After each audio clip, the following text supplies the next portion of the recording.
오늘은 사도행전 1장에서 15장 그리고 데살로니가 전후서를 살펴봅니다. 예수님께서 십자가에서 돌아가시자 제자들은 흩어졌고 복음의 역사는 중단된 것처럼 보였습니다.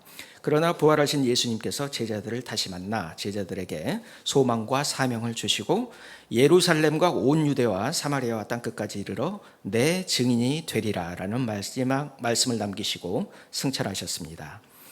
제자들에게 예루살렘을 떠나지 말고 모여서 기도하라는 말씀을 남기고 떠나셨죠.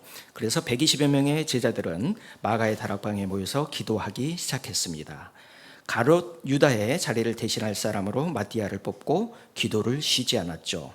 그렇게 기도하던 중 오순절날 하나님의 성령이 그곳에 모인 사람들에게 임하셨습니다. 이 체험은 정말 놀라운 체험이었습니다. 이날 이후로 제자들에게는 두려움 대신 열정이 솟아나게 됩니다.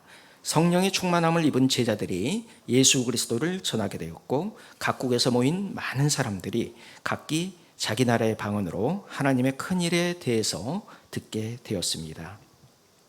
오순절 사건은 하나님께서 열방을 향한 선교의 모습을 나타내셨던 겁니다. 이날 베드로의 메시지를 듣고 3,000명이 회개하는 놀라운 역사가 일어나게 됩니다. 사도행전 3장에서 5장을 살펴봅니다.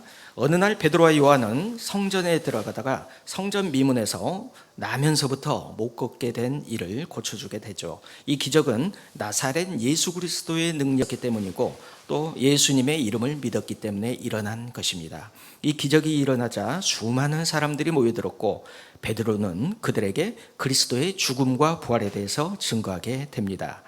하지만 제사장들과 성전 맡은 자들, 사두개인들, 당시 종교 지도자들은 베드로와 요한을 시기하게 되고 그들을 감옥에 가둡니다. 하지만 베드로와 요한은 공회원들 앞에서도 거침없이 복음을 전하는 모습을 보입니다. 바로 예수님이 하나님의 아들이요 온 세상의 구원자라고 선포하게 됩니다. 대제사장과 종교 지도자들은 베드로와 요한이 평상시에는 본래 학문 없는 사람으로 알고 있었다가 이들의 모습을 보고 정말 이상하게 생각하게 됩니다. 이때 복음을 전해 듣고 믿고 교회를 이룬 많은 사람들은 자신들이 가진 모든 물건들을 서로 통용하며 나눠 쓰고 또한 재산이 많은 사람들은 자신의 재산을 팔아서 내어놓습니다. 이렇게 초기 교회는 성령의 도우심 가운데 기틀을 든든히 다져가게 됩니다. 사도행전 6장에서 9장을 살펴봅니다. 초기 예루살렘 교인들의 숫자는 점점 늘어만 갑니다. 하지만 이 공동체에 대해서 헬라파 사람들이 불만을 제기하게 되죠. 바로 공동체 안에서 이루어지는 분배의 불평등에 대한 불만이었습니다. 사도들은 이 문제를 놓고 깊이 고민합니다. 바로 구제하는 일이 효과적으로 이루어지지 못한 것.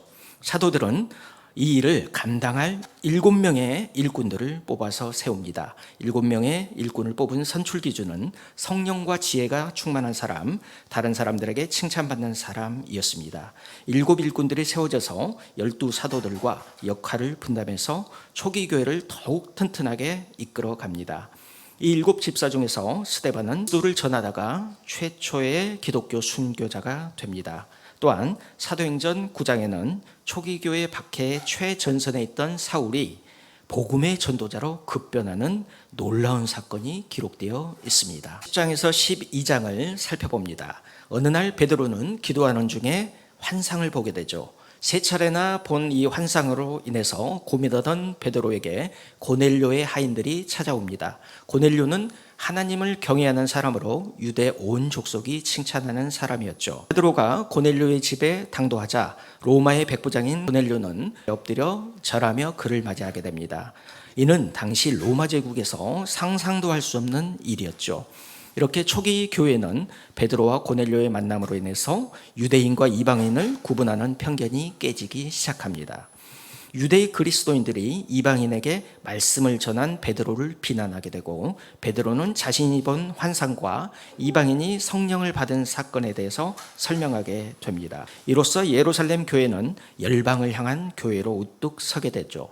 스데반의 박해로 흩어진 사람들이 안디옥에서 헬라인에게도 복음을 전하게 됩니다. 이 소식을 들은 예루살렘 교회에서 바나바를 안디옥으로 파송하게 됩니다. 이때 바나바는 다소에 머물고 있던 사울을 데리고 와서 그의 사역의 길을 열어주게 됩니다. 우린 지금까지 사도행전 1장에서 12장까지 살펴보았습니다. 베드로와 고넬료의 만남은 이방인을 향한 하나님의 뜻을 보이신 것이죠. 다음 시간에 또 만나요. 안녕.